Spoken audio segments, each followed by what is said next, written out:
Get ready. It's time for the... Welcome back, everybody, to the Me and Jesse podcast. My name is Mark Pavelich, and across in the Grove, Jesse No Love. That's his new nickname, No Love. Oh, boy, No Love. Mr. Martineau from the Grove. I got a tan. What have you been tanning? From fishing? Yeah, man. It's the fishing tan. Would you consider yourself, like, are you now considered an expert in fly fishing? Yes. Yes. I got 20 years under my belt. There's okay, but you know as well as I do. There's lots of people that do things for 20 years and they're good for shit. Okay, now you tell me the truth. You consider I'm right about that too, right? Yeah. There's a lot of people. There's a lot of people that bowl or do whatever they do for 20 years. And they you know what? shit. Here's the thing. I look at it as you're always learning. There's things I know extremely well. Okay. Really well. Yet I'm always learning different techniques and different things to do and every water is different and every province is different and every place is different. And every fish is different. Yeah, that's what's cool about it. Today I went and I top watered a baby duck for pike, and pike were coming up and eating the fake baby duck. Wow. It was crazy. I'd never done it before, and I did it on fly, and it was crazy. So anyway, yeah, absolutely. There's so many things you do. But yes, for 20 years fly fishing, I definitely know some things. If you need any help, send me a message. And do you believe fly fishing is probably the most sacred way to fish? Yes. Hands down. I bug my friends that use spin rods that it doesn't count. Yeah, I know. There's hey, I think that about hunting too. Guys that go out there with a bow, like that's something like crazy. Yeah, like my stepdad actually just took down 2 bears with a bow, and not a compound bow, like Legolas from Lord of the Rings type bow. Oh, no shit! Wow. And it's like, dude, what? Wow. Yeah. Wow. So there's different things. I love fly fishing just because there's so much to do and so many things to learn, so many like other techniques you have to do and be good at to actually catch fish. So to me, it's just I love things that have no cap, like have no limit of learning. My friend was really, really good at pool. And he said to me that eventually when you get so good at pool, there's nothing else you can advance with. Like you know the angles, you know how to play the angles, and there's not really much.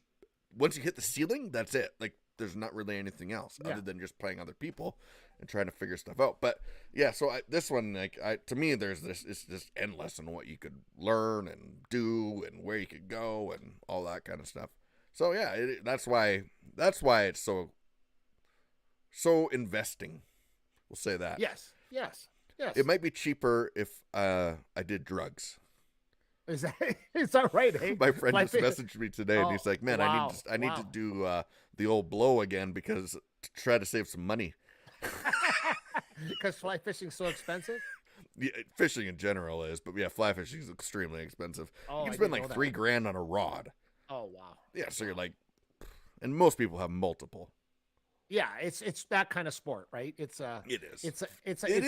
is. They've cashed in on it, to be honest. Like it's a bushy. That's why I like the company that these guys, Reddington, because they're actually trying to make it affordable again, which is good stuff with really good gear, though. Yeah, it's great. It's awesome. I love it. Well, yeah. So I mean, hey, we had a crazy week in sports, didn't we? 7-7, man. I'll tell you, when you get. Which is unheard of. I mean, 5 games in the NHL went 7 games, and 2 of them went to overtime, and 2 of the NBA games were in Game 7, but not so eventful. Both games, but still Game 7. Yeah, but they were stinkers. Like there wasn't. Yeah, they weren't down to the wire. No, they were like blowouts. Yeah. But the NHL, for some reason, has figured a way to match these up, and 7 goes 7. What do we say about Formula 1 this year? We loved it more because of what? The parity. There's actually some equality spreading throughout the teams. Yes. Well, it's happening in the NHL. It's proof. You can't have Game 7. 5 out of 8 series go to Game 7. That means that the parity is actually getting quite close in the NHL, which is awesome because 1 to 8 isn't that big of a spread. Remember 1 to 8 like 10 years ago? That was a joke. Like if a team beat a 1, like that was mind-blowing news. Yeah, it was usually 4 or 5 games. That was it. To get this now is I mean, the NHL is wringing its hands over this because of the Game 7s. Because listen, I'll tell you this: that one thing the NHL is doing right now is they're elated because you got people like Jim Rome and the rest of the world saying how exciting NHL hockey is because they're actually watching the Stanley Cup playoffs, which is mind blowing because Jim Rome hates hockey and like or has said that he doesn't like it, and now he's watching because hey, they did something right. And that's why I get frustrated when people get mad at the collective bargaining agreement type stuff. But it actually does. It's designed to help the sport. It is. And I understand that owners can be greedy and stuff. But the NHL is the only major sport, that has like a 50-50 split on earnings. That's right. NFL owners, like the players make like 10% of what they're, I don't know what the number Don't is. forget, and the UFC is the worst. Oh, and UFC is minuscule. The worst. There's another side note on that later. But yeah, the NHL, so when they do that, like it is to make teams that can actually compete night in and night out. And yes, you get the stinker teams. Those are the bottom, and hopefully they can rebuild and do something with that. But I think the system for the playoffs now is actually there. Now, remember we had Ken Reed on last week? Yeah. So he said that if the Leafs lose this week, we should hear that the way they're doing the playoffs with divisional stuff has to end. And they have to change it. So we're going to see if that actually happens. Because it hasn't yet. Because Toronto's still crying. They're still, they're shocked. They're in mourning right now. Oh, my gosh. And let me explain this to everybody on the show that watches our show, and we'll be watching it later. Some watch it live, but people watch it later. I can't express to you the joy my 88-year-old father and I had on the phone like two little girls waiting with the countdown to the Leafs losing. And it was elation, like New Year's Eve, like I can't even explain to you the elation we have when the Toronto Maple Leafs lose. Literally, I have to block 40, 50 people from Twitter the same day. It's fantastic. It's a joyous occasion. Let's just put it that way. Oh, boy. All my Flames friends, or Leafs fans' friends were... I mean... This was the team, Jesse. This was the team at Tampa Bay. No, it wasn't. No, but Tampa Bay was Tampa Bay was low-hanging fruit. They're not going to go past the next round. Tampa? No, Tampa will. See, this is why I think Ken Reed said it. Is because Tampa is this defending cup champion. So So you're playing, that's a bad draw. They would have taken anyone else. Tampa is a bad matchup for them. Really, would you have took anybody else? Because you look at the series, how it went out. Dallas made the playoffs on the last game of the season. Playing Calgary, who finished at the top of the division. And what happened? Well, Jake Oettinger happened when Oettinger was 67 last saves. night I watched the overtime. That I wanted him. I'm a Flames fan. I almost wanted him to win out of sympathy. Yeah, because that guy made in the overtime alone saves that you see once or twice a week, and he made like 10 of them. Yeah, he stopped 60 plus shots, 64 to be exact. They had 150 something shot attempts, and he stopped himself 60 plus. That is and the saves were mind-blowingly quality.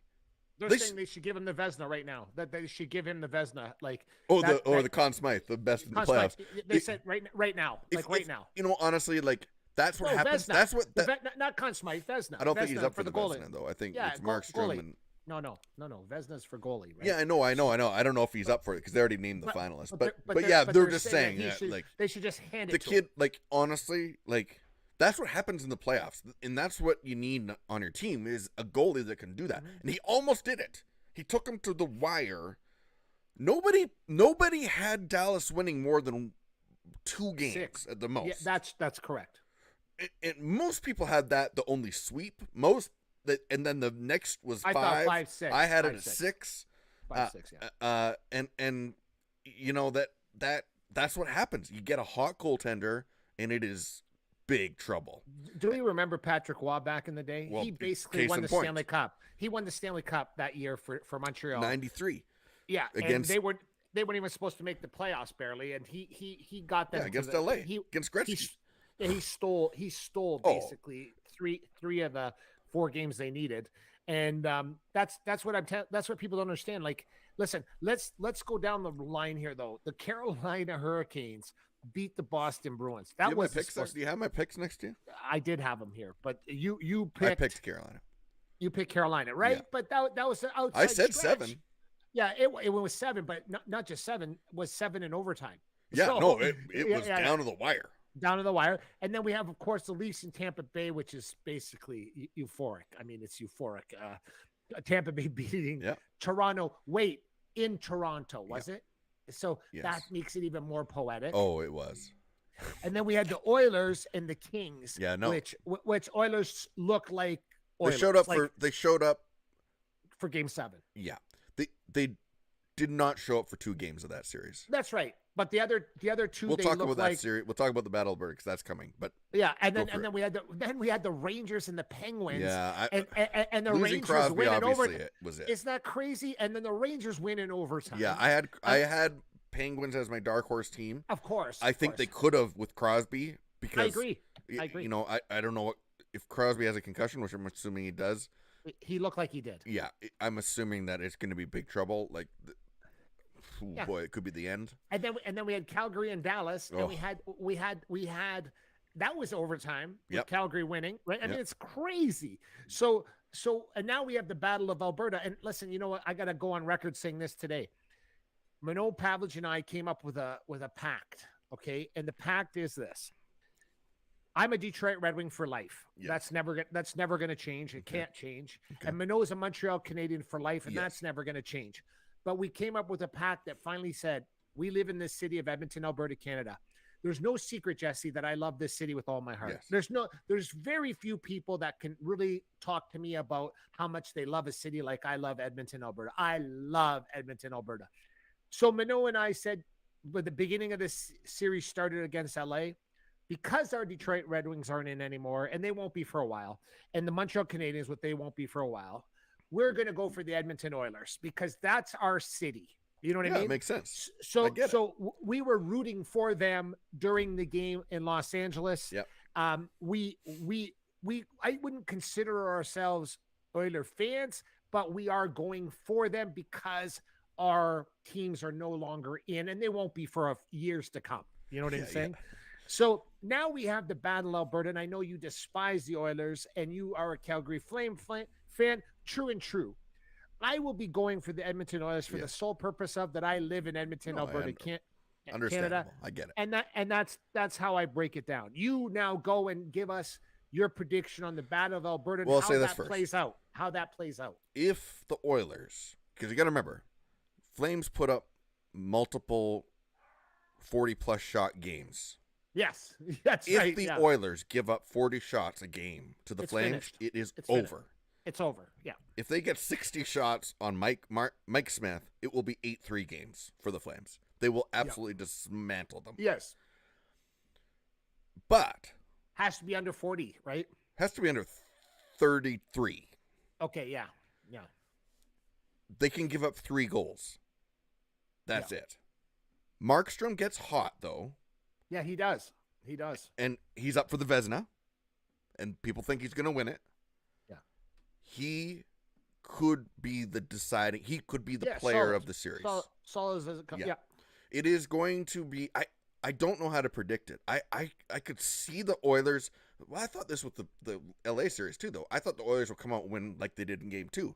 I thought they'd win 5-0, and I could see. It looked like it. I could see a Game 1 for the Oilers being like a 5-1 game. I could see it in Calgary. I could see that happening. Yeah. But.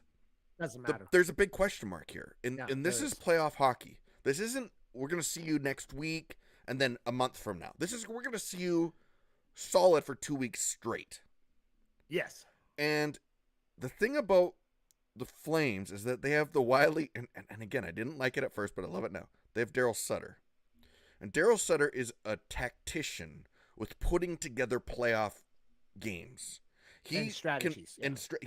He knows how to control certain things. And you can't tell me that guy hasn't been thinking about how to shut down Connor McDavid for months. So I don't Can we talk about him? Can we talk about him for a second? Connor?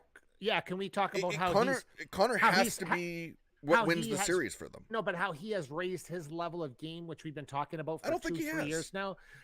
Oh my God! And I don't think he's raised it. I'm saying it's. I think it's the same level. No, but he's been hitting people now. Got one guy last game. Okay, no, but he's been in the play, and he's been stepping up. He's the greatest hockey player on the planet. Yes. It's not even close. You know what's funny? I watch these Sportsnet commercials and they show Austin Matthews still today. Well, yes. And I thought to myself, I got sick of listening to them, the TSNs and the Sportsnet, because they don't talk about nothing to do with Alberta. They're not talking about the Calgary Flames. They're not talking about Edmonton. No, they have no choice, but they weren't talking about Edmonton either. And I was telling my wife, I'd rather play Dallas. I said, I'd rather play Dallas. Edmonton matches up way better against Dallas. And my wife said, no, Mark, don't be selfish. I want Calgary, and I don't care who wins, but I want them to play each other because it's great for Alberta. It is great for this part of Canada. It's bad for their playoff runs, though. Yes, because they're going to kill each other. It's not going to be good. No. Draisaitl being hurt. He's already hurt. Yeah. That ain't good. Because they're going to come after him. I think the Oilers get an extra day off, but I think you almost want to sit him from game one. Just what about sit Lucic? How good is Lucic playing right now? Well, Lou is doing what he needs to do. No, but he's doing. He didn't do that in Edmonton. He's doing it in Calgary. No, it's true. Like he does. Yeah. He likes it there. He really does, and he's revitalized what. The problem with Lou was in Edmonton, they wanted him to be the guy, and he just didn't have it anymore. Yeah, he couldn't be the guy. He couldn't be that. He can't play that long, and so he has a role in Calgary. They figured it out, and they put him in it, and he excels at it. He does great at it. It's going to be. It is going to come down to defense and goaltending. I really do believe it. I think that Mike Smith is going to have to play the series of his life. Yeah. The Edmonton D is questionable at best. Bouchard gave 6 pucks away in the game loss in LA. Like even Nurse for some reason. He just I'm a Nurse fan. I know, and I've always said this about him. There's something about him in the playoffs right now that he just doesn't look like he's in control of things, right? Who does look like he's in control is Ceci. Ceci does look like he's in control. I would say he's actually done better. He's done better, but not because he doesn't make any big mistakes. But Nurse has been making mistakes, and that's the part that really makes me nervous because he's the leader, right? You can't on the defensive squad. You cannot play with that kind of emotion at this level. Because you got to remember, LA was a defense, but Calgary's a defensive team. Yeah, you're oh, LA was defense; they were all defense, but Calgary's that with a goaltender as well. Yeah, plus they can score. So Edmonton could get away with some mistakes, even though it burned them a few times. Yeah, especially game 1. But they could get away with some mistakes because LA didn't have the firepower, but Calgary does. Yeah, they do. It's super hard to break down because I think these teams, they hate each other so much that I think the first 4 games might not matter. It might become a best of 3. Yeah, because you can't factor in how much they despise each other, right? And they legitimately do. And you have to think a guy like Lucic that plays for Calgary right now. Let's be real. This is all about Tkachuk and Cassie. I know. But what I'm saying is now we got Lucic, who's there now, who is with Edmonton. We got Tkachuk and Lou is going to take over. Tkachuk's role fighting anybody. Tkachuk won't, unless there's a blowout game or something. Tkachuk will drop the gloves, but he will not. He can't. He's too good on the ice. Not now. Lou will be the guy that takes that on. If Cassian comes, Lou will be out there. I think most of the time. And I think Cassian's look lost even in the last series. He had one great game. That game he scored. Yeah, that's right. He had one good game, and the rest he looked very confused. So he needs to figure it out very quick. Well, this is his. Now this is his series. This really is his thing. If there's a time to beat Cassian, it's now. This is what he was made for. This is why he's on the team. Now, my question is, do the Oilers have more of that grit? And I don't think they really do. I do believe Calgary is a much grittier team, and they, they're willing to go. And I mean, how many hits do they have on Dallas? They were out hitting them, out shooting them. They were. But there's a trick to this though. There's a trick of this where you have Now, for the first time in history, the Oilers have 4 lines. They didn't have 4 lines before. You have to have guys step up. Like You do. you- Absolutely. No, because as levels go on, you see that in NHL. You see that certain guys I are don't going know to if they be have like, 4 lines though. oh, when you have Nugent Hopkins as your third line center, that's technically 3 lines, right? So you have 3, and then your fourth line is you're moving into, you have 3.5 lines for sure, which is more than they've ever had. More than they've ever had. Now you got to keep in mind one thing: when Calgary has to stay out of the box against Edmonton. No, absolutely. Because absolutely. they'll get murdered on the power play. You can't. Even though Calgary had one of the best power plays in the league, or penalty kills in the league, you can't put Oilers on the power play. No, Oilers, you can't play shorthanded. When you play, yes, that's correct. Like Flames were one of the top teams 5-on-5 in the season, and they 5-on-5. If they can keep it 5, I think you're 100% right. If they can keep it 5-on-5, they have a big chance of going on. Put Oilers on the power play, it ain't gonna go well. The Oilers need Hyman. They need Hyman, and they need Cassian, and they need those type of players. Yeah, and they Nugent do need that grit to play. Nugent Hopkins can't play vanilla hockey. He has to stand out. But he can't play physical hockey. Like, that's the problem. And Yamamoto too. Same thing. And it's he like, looked questionable You for know defensively. the problem? And you'll see Yamamoto if he's on the same, matches up with Johnny Hockey, right? If he's I mean, it's hard to say what they're gonna do. But sometimes, right? What I'm saying is, then there's talking about Goudreau is like a whole other planet compared to, like, look at the stats. Okay, he's a whole nother, like, 2 planets above Yamamoto. So what I'm saying is that you have these kind of matchups, and it's like that's what Sutter. That's the scary part. Yeah. I think Sutter sees what I'm talking about right now. He sees like, home ice is going to be a big deal because you get the last change, right? That's right. And so I think that, when McDavid's out there, you put out your checking guys, you put out Toffoli, obviously. Of course. It's amazing at shutting down people. But in Edmonton, you almost, it's an interesting one because in Edmonton, I think you put McDavid against Goudreau and let them fight it out. Yeah. Because, that might give McDavid enough room to do some stuff because he's going to be under the checking line for sure. But you see, people don't even realize that Goudreau finished with over 100 points this year. I know. You know that. Well, they had the Flames. Their top line each had 40 goals. Yeah, it's crazy. Like people, but no one's hearing about this. No. You know what I'm saying? Like it's crazy. It's like you imagine if that was the Toronto Maple Leafs right now. Oh and you my had, gosh, you know what I'm saying? Like this guy there's had a 100 reason points. why, This guy though, got 40 goals because it's this Daryl guy Sutter. Got, Yeah. Daryl Sutter preaches team. Yeah. It is the team, and that's why you didn't hear it. Like, yes, you had 3 40 goal scorers in your top line, but you didn't really hear about it because he has pounded into their heads. That's right. It's about the team. And that's where I think that the Flames they haven't seen it since 2004 when Iginla took them to the Cup. But I honestly don't think they've seen it. There's another factor here that we're leaving out, and he's proven that he's a legit hockey player. And he's proven that he can be big trouble, and his name is Evander Kane. Yeah, no, I Evander hated Kane, that move, but he's actually been good. He's flexing now. Yeah. Okay. Now you got Evander Kane. If he can be a difference maker. You know, when we're talking about guys that need to make a difference He in has the series. to. You're right. You're right. Actually, it might come down to him. You know, Hyman with his IQ that he has, for some reason on the Oilers, he looks slow. He doesn't look like he can keep up with certain guys on that team. But if Evander Kane and Hyman can kind of like, I think you're right about that, actually. If Evander Kane and Hyman can make a difference, because and listen, when I say that, I'm not ruling out that McDavid and Draisaitl still have to play to their level. Yeah, no, McDavid's going to get his goals. There's no question. Yeah, that's right.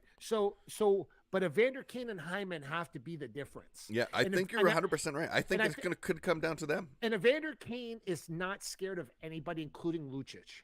No. They're in 2 different weight classes. But what I'm saying is he is basically the Lucic of the Oilers with Cassian. But Evander Kane is the mutt.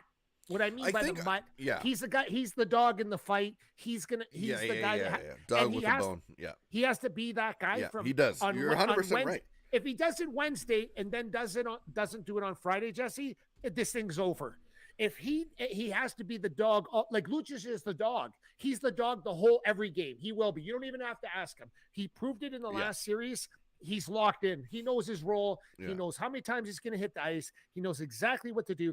You got. And he knows the numbers he's going to put in his shoulder. Exactly right. All that too, right? But Kane and Hyman are two guys. I don't think Nugent Hopkins.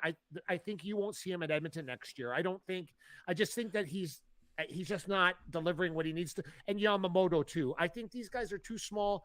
I don't think they. I did really like Nuge. I really liked him. And I think he's done well now. I thought he maybe had his best season. Mm-hmm. But it is perfect for trading. This is playoffs. This is the playoffs. Yeah. This is different now. It is different. This isn't. You saw how much they let go in that Edmonton, LA final game. Like they didn't call anything. And so, they really did. They really did let a lot go. The first 4 games are a crapshoot. I don't know what's going to happen. I think it could split 2-2. Man, I don't even know how to call it.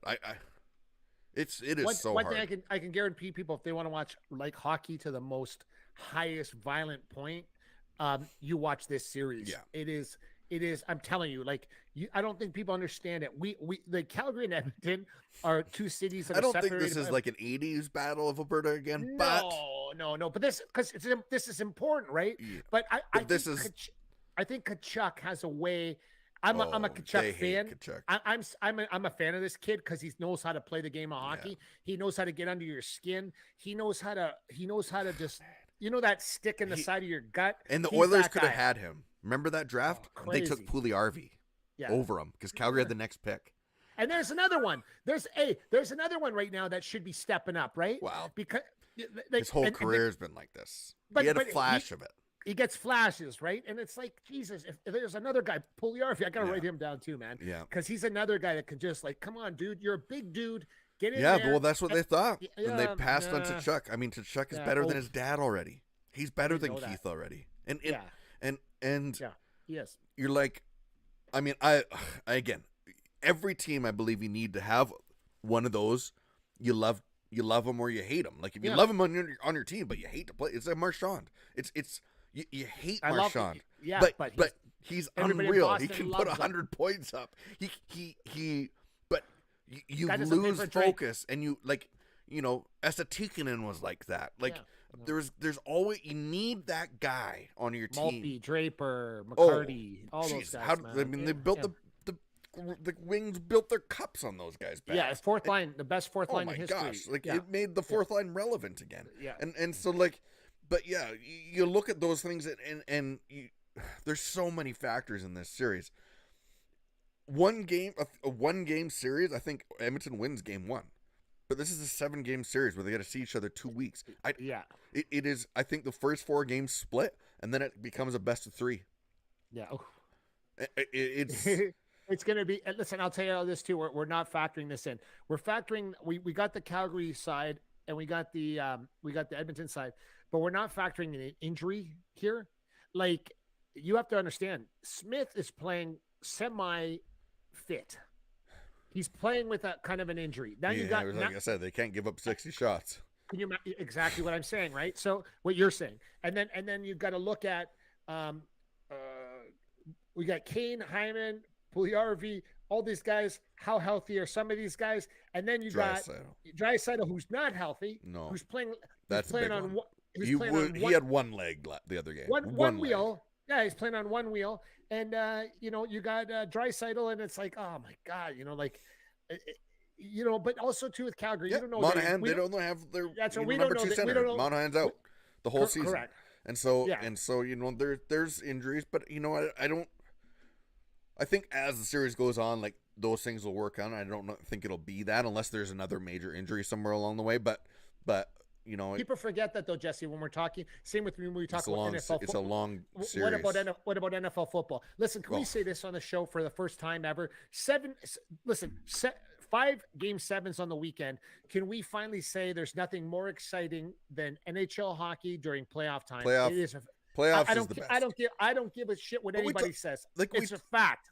No, absolutely, and that's why they should shorten the season. and you know, it's funny. I was talking to my dad about that, about 60 games you were talking about, and he said, you know what, that'd be genius because it would just the longevity of the game of the guys, because now you're playing 84 games or 82 games, and now you're playing, you know, if we're going to do the mathematics correctly, if the parity's there, you're going to play another 26 to 27 games on top of it in the playoffs. Do the quarter math, season. It's crazy. It's crazy. Like that's crazy. Like it's a quarter of a season you're playing.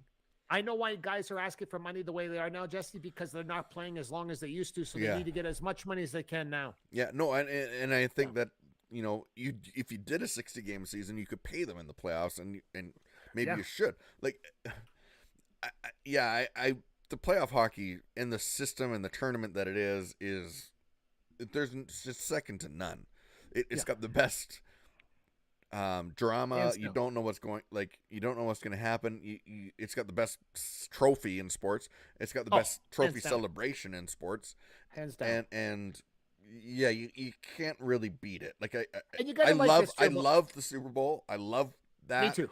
I love the postseason in baseball. I love that October. I love the World Series, but and yes, it has its own drama built in, but there's a different level when it comes to playoff hockey. Can we agree on this? It's the hardest trophy in sport to win. Yes, I think it would be. Yeah. I mean, you could say maybe the World Cup could be soccer. Yeah, but I mean that's a different kind of a thing. Yeah, because it's like countries and like, you know, it's 4 years. It's a little different, but in like, you know, regular sport. It's got to be the hardest one to win. Even the Champions League in Europe isn't that hard because you play like throughout a year the tournament. That's right. Right? Like you go throughout the year to play, and then you have like a final game, like a Super Bowl game. And so this for the playing every other night for a month and a half straight.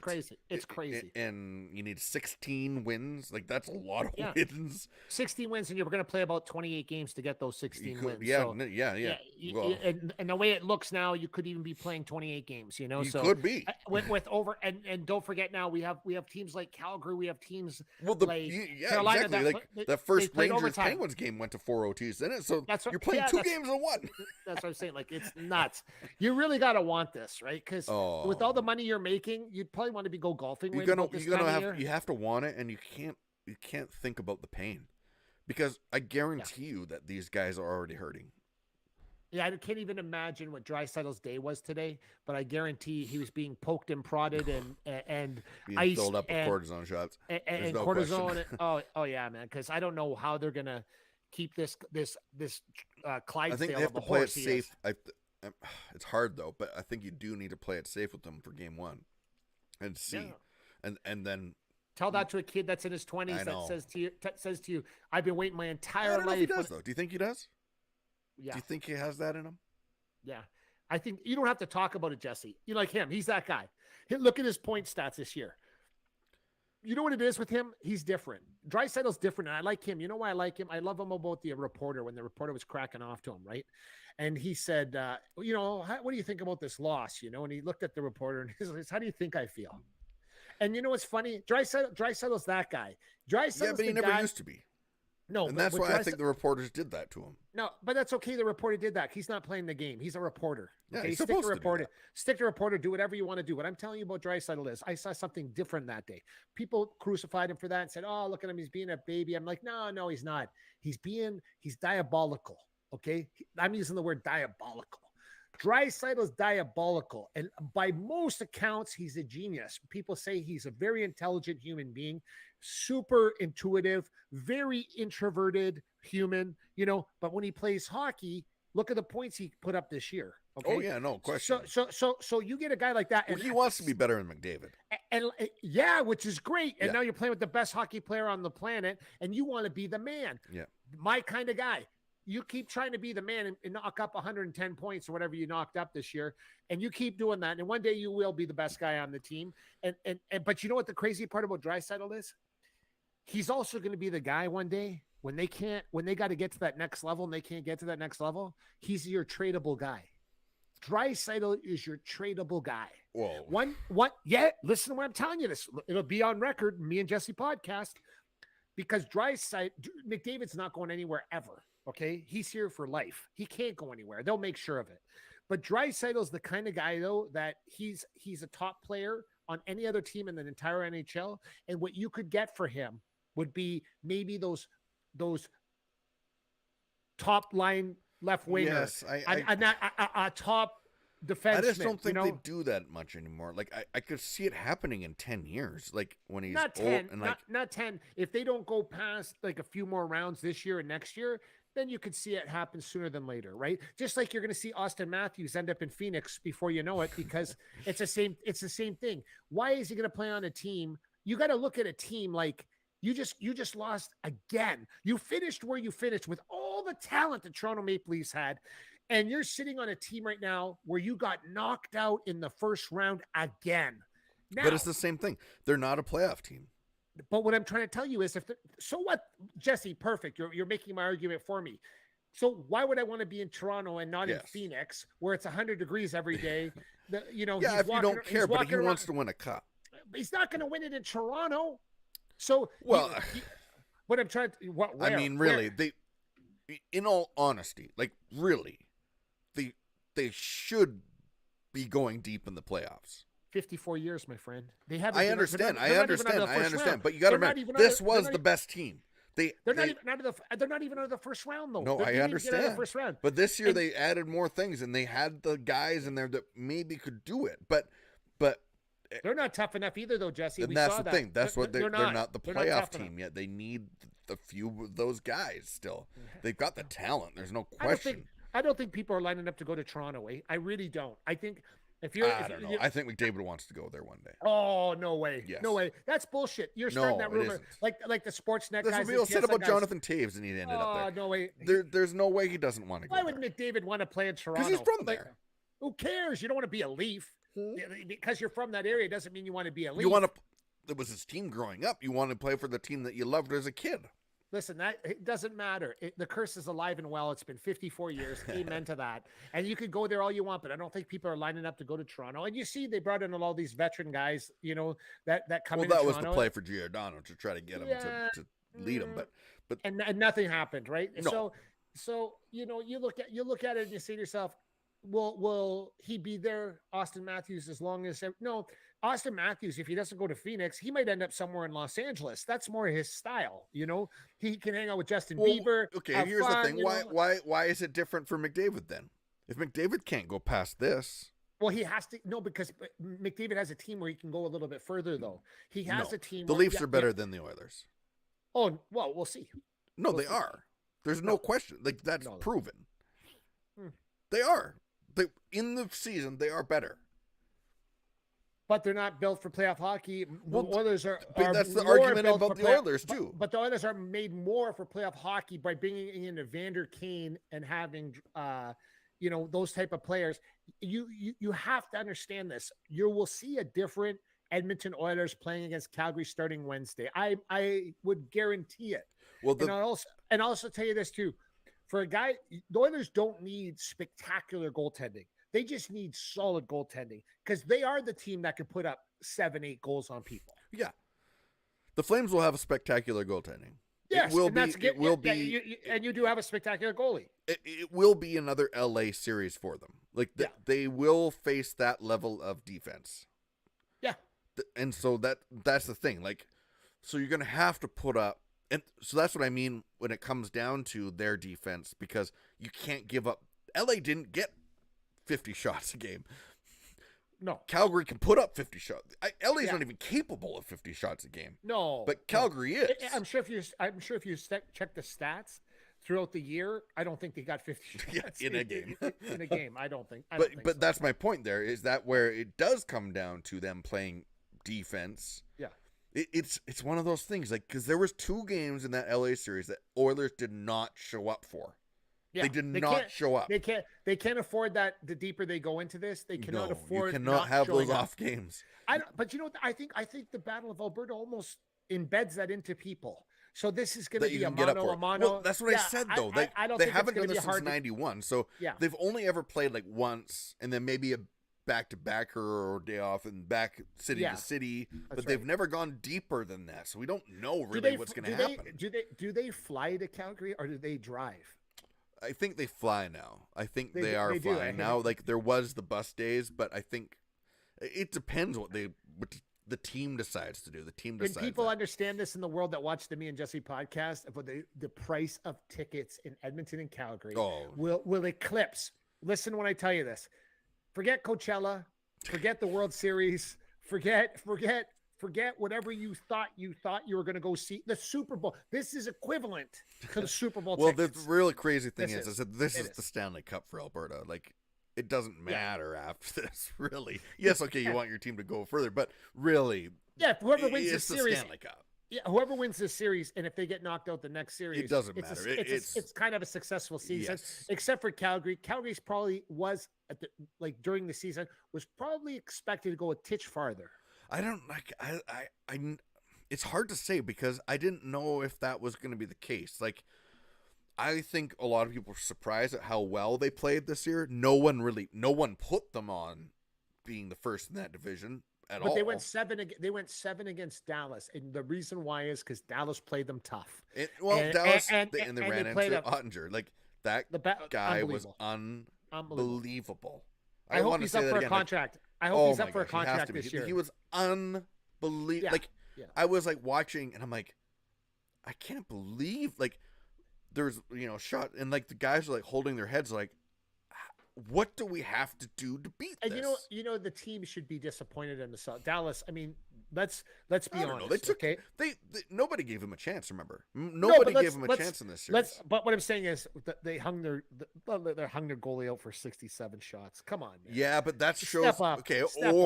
or Calgary's that good. Oh, Calgary's not good, but that's the thing. Like 67 shots. Come on, with an overtime. Well, in overtime, but again, that is the thing. Like Dallas made it. You said made it on the last day. They squeaked in. They weren't really there. Like, hey, that was. If it wasn't for Ottinger, that series would have been over in 4. Yeah, and also too, don't forget when you just squeak into like that, you have nothing to lose. So you're not. No one's expecting nothing from you, so you can play a little bit looser. Calgary, there's a lot expected of them. A lot. So now it comes down to this, and that's the thing. Like I don't know. Like I mean, both cities expect a lot from their team, and I think it's hard to say. Oilers couldn't lose round 1, and I'm no, telling you, they couldn't. And I think that, and same with Toronto. Toronto this year shouldn't have lost round 1, regardless. There's going to be a lot of things happening in Toronto. Yes, I mean, you have Brendan Shanahan running your stuff, and you have the kid that's the GM of the thing, and it's I don't think they're hockey people to figure this out correctly, because when you got the talent that the Toronto Maple Leafs had this year, I don't know, man. Listen, they had opportunities to win this series. They had the opportunity to win it in Game 6, and they choked. They should have won Game 6, right? So there was a lot of they would have won Game 6. It's over. So it's this thing in their head all the time, and it seems to me, like you said, they're missing playoff team hockey, and they don't have it. Now, if you want to do a skill test, they beat 99% of any team in the NHL. Yes. Good. I'm glad you said that, because I do agree with that. Yeah, I do think they are. Austin Matthews is awesome. Okay. Oh, if you said tomorrow Austin Matthews was coming to the Detroit Red Wings, I'd lose my mind. Yeah. Okay. So I'm giving you an analogy here. I know what's good. Mitch Marner's excellent. Yeah. The goaltender for the Leafs played fantastic. It's nothing to blame with him. Okay. So they have a lot of great pieces, but you don't see a lot of grit on that. No, team. you don't. You just don't. No, there isn't. And that was the thing. And Tampa played with that. Like, did they? Yeah. And squeaked out the games and got goaltending when they needed it and got the goals when they needed exactly. it. Like, it was one of those things. And they're defending Stanley Cup champions. So yes. So yes. There's some playoff skill or experience there that Toronto just doesn't have. Can we talk about the NBA, and can we when we were talking about how Milwaukee and the Celtics played Game 7, and Milwaukee got blown out 109-81. Yeah. Okay. Now you say to yourself, when I was talking on this show earlier, and I said, the Greek freak, Giannis, come to the Raptors. Yeah, come to Toronto. And everybody's like, oh, that's crazy. Mark Pavelich is talking nuts, crazy. Let me explain this to you now. When the Greek Freak loses in Boston, 109-81 in Game 7, you explain to me what's going through his head right now for next year.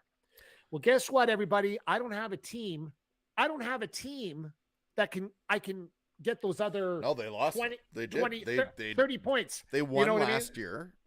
Yeah. And they should. They had the team, but they've lost a lot of those pieces that got Correct. them there. And so you watch. can't just rely on him. So watch. If you can't get all those pieces, and the Greek Freak is sitting out in the thing looking at his team, he's a very intelligent guy. And I hope the Greek Freak is watching the Me and Jesse podcast, because he should be. And he says to himself, well, who's got some pieces out there? And you look at the Raptors, and you put the Greek Freak in a Toronto Raptors jersey. They'd be number one in a heartbeat. But do you see what I'm talking about? It would be that simple. Now what we're finding out in the NBA, and we're finding out in most professional sports, is that the players are having a lot of say in where they go and how they go. And it's great I signed this contract, but you know what? I'm not happy anymore. Yeah, but it's going to be a pricey tag. So what? You listen, you know what's funny? So what? Hey, you're looking at a guy that just got shit canned in Game 7 in Boston. Probably, and I can't even believe that he's like runner-up for Player of the Year and shit. You know, like they give him runner-up. But he's unreal though. But he goes to Toronto, and he has those pieces already in place. He just steps in. It would be incredible. Like, there's no question. Like, I mean, Toronto needs that one guy, and he's more than enough. Because you know, Jesse, and it sounds crazy, and it sounded crazy last year, and it sounded crazy when he signed his 5-year deal. But when you get shit canned by 30 points in Game 7, there's a problem. There's a problem that you don't have the teammates. You don't have the teammates. Where are you going to go get the teammates? It's not just one guy. It's a 2-3 guy problem in Milwaukee. So why doesn't he just get on the plane and cross the border into Toronto, and he'll love the city, and the people will embrace the shit out of him. Well, I mean, he owes Masai his family's well-being, because he pulled, like, I'm really, like, it's crazy, like, but I mean, dude, like, every Raptors fan would absolutely do what it took to get him here. And who better to make the deal than the president? Yeah, I know. Of the Raptors, to just sit down, have a nice meal together, little chit chat. How much time? Well, so he's got 3 years remaining on his new 5-year deal. You have to absorb that. He's going to have to tell Milwaukee he's not happy at all there, because I on national television got ruined by 30 points, and because I have no teammates and they don't know how to play basketball. I walk right into Toronto. I hope he loves the color red. He walks right into Toronto, and he with that team they got right now with Siakam, and could you imagine that crew together? It's a money thing. You won't even have to give up a lot of players. You'll just have to give up money. No, you'd have to give up players and picks. Okay, so give up 1 or 2 guys, and like all your picks for the next 3 years. Give it to them. Who cares? Who cares? No, I mean, yeah, I agree. Sports are about now, Jesse. Sports are about now. No, I agree. People want to win now. I don't hear you piping off either. You must be fishing too much when I don't even hear you piping off about schedules. NFL schedule came out last week, and nothing. Usually I got you chiming in on me. You're telling me this and that. I'm waiting to see something. I'm waiting for something to happen. Where? In the NFL. Okay. But I'm waiting for it. We'll see if it happens. But because I don't think the NFL's done moving around things yet. I think there's going to be some players moving. So we'll see what happens. Really? I do. Oh, interesting. So I think. But schedules are out. Yes. Do you want me to make my Raiders prediction? I do. I already made mine. You made yours? Yeah, of course. What is it? 11-7. 11-7. Yeah. Even with that division. Yeah, 11-7, easy. I'm being like really. Okay. You know. Let's see. And I'm telling you, the Raiders look good. I mean, they look real good. Don't forget, we made playoffs last year. Yes, I know. It's different now, though. Yeah, so Raiders, week 1. Yeah. Against the Chargers. Oh, jeez. Chargers. Yeah. The Chargers are unreal. We'll smoke them. I'm going to call Chargers win that one. You're not going to go. Raiders against Cardinals. Raiders go 0-2 to start the season. Oh, you're Raiders, so Titans. Raiders 1-2. Raiders, Broncos with Russell Wilson. First game? Where is the game? Go check where the game is. It's at the Raiders. Yeah. Doesn't matter. Raiders 1-3. Raiders play the Chiefs next. Raiders 1-4. Oh my God. Texans Raiders 2-4. Raiders Saints 3-4. Here's where you're getting back in it. Raiders Jaguars. They tie it up 4-4. They're even. Mark's happy. He's like, we're 4-4. We had a tough start. We had the worst start of the season. No, 4-4. We're so happy. Raiders Colts. That's a tough game. Which one? Raiders Colts, because Colts got a little better, but Raiders can take it. They're 5-4. Raiders 5-4 after 9 games. But then they play the Broncos again. So we split in the Broncos. Denver. No, they lose again. We don't lose both. We they split. do. They lose again. Okay. 5-5. Yeah. Mark's on tilt now. He doesn't know what happened, but thankfully for him, they play the Seahawks in week 11. And I will give that one to the Raiders. Yeah. Oh no.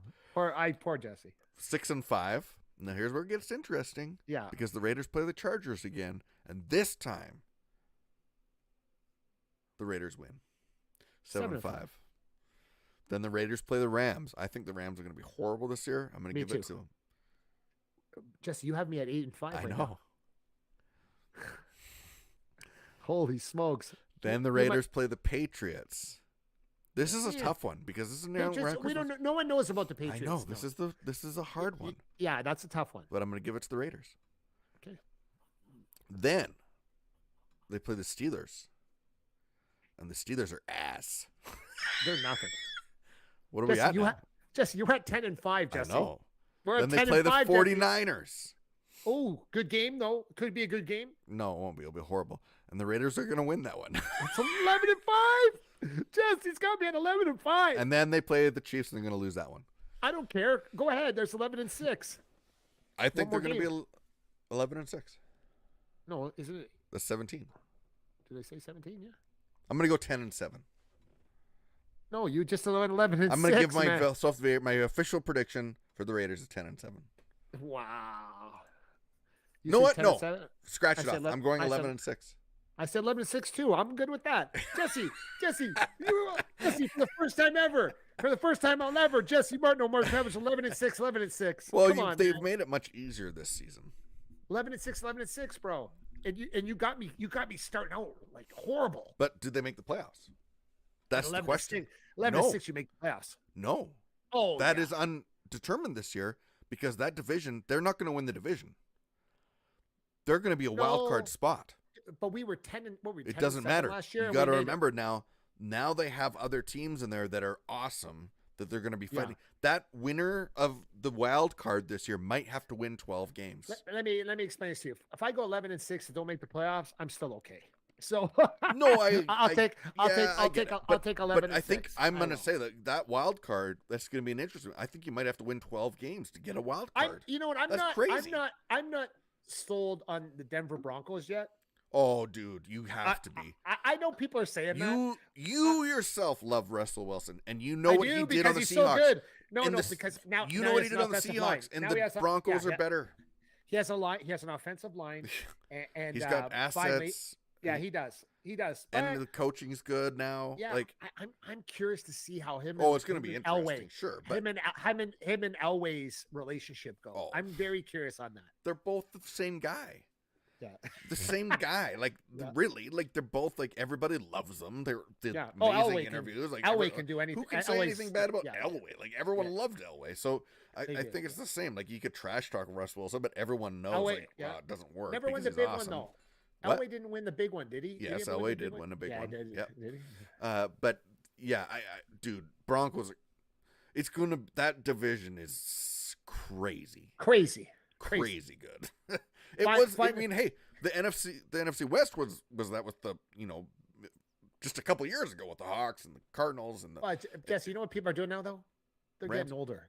No, they're getting older. I get like, it. Yeah, it's what they're doing. It's they're all changed. like, It's they're now all like this. I don't want to be in Green Bay. I don't want to be in Detroit. Yeah. I don't want to be in Minnesota. I want to be out west, man. Everybody wants to come out west. And that's what's happening. Why don't you want to live in the desert? Go to Vegas. When it's cold, it's not really cold. You want to go to Los Angeles, play in SoFi Stadium. I mean, it's insanity. This is a whole, you got movie stars coming to your games. You got all this, it's cool. No one wants to look at even Denver. Denver's still in the West. You know what I'm saying? So Denver, you're playing those teams. So you're always in that atmosphere. You know what I'm saying? And that's the beauty behind it. And the Chargers and the Rams and everybody. What I'm trying to say is that everybody wants to come out west, and you're going to start seeing that in hockey too soon. People don't want to be freezing their ass off in Chicago or Detroit. No, they want to get out west, man. You know what I mean? And that's kind of how it's looking for a lot of guys. I mean, if I was in the NHL and I already had a Stanley Cup ring on my finger, and I was making $5 million or $6 million a year, I don't give a shit, man. My lawyer or agent calls me and says, Mark, I got 3 teams that want you. The Kings, the Anaheim, and the Sharks. And the Sharks, they want you, or you could go play for the Minnesota. I don't care, man. I'm going out west. You know what I mean? It's just when I can go to practice in a pair of shorts in my my Lamborghini convertible or whatever the case may be, I'm good with that. You know what I mean? It's like, and I'm telling you, bro, it makes everybody much happier in life when they can go do that. And that's what you're seeing now, and you're seeing that in football. You're seeing those teams like when Green Bay's best player outside of Rodgers says, "I'm done with Green Bay," and Rodgers didn't even know it. Yeah, and he goes, "I'm going. You know who I'm going with? I played in college with Derek Carr, and he was really good in college. But he came to the pros, and he's kind of been shaky.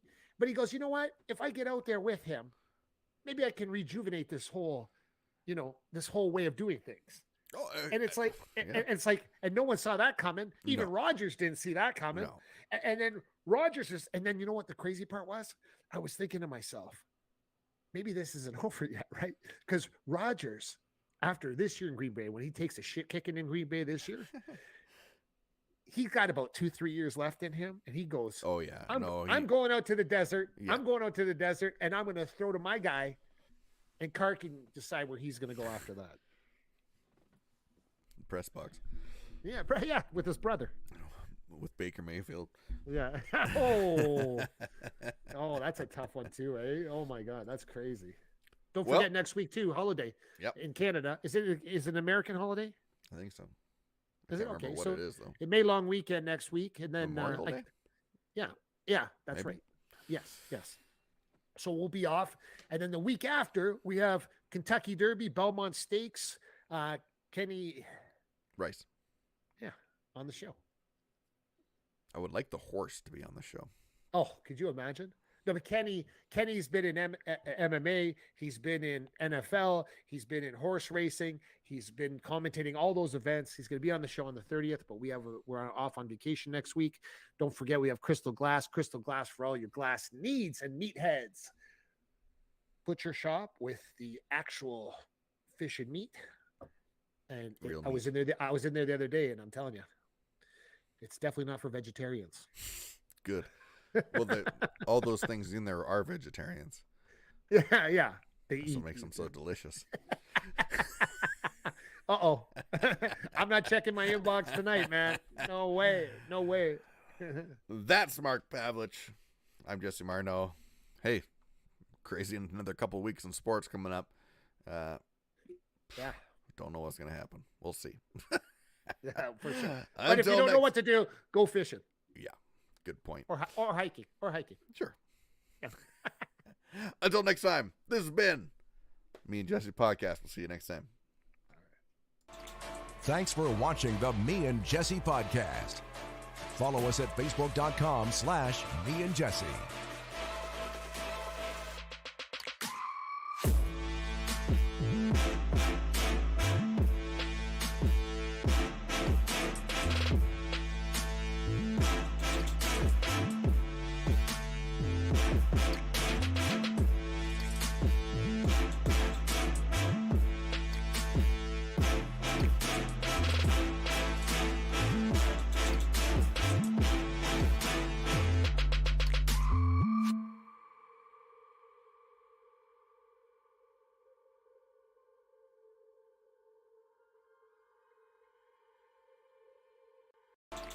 Thanks for watching the Me and Jesse podcast.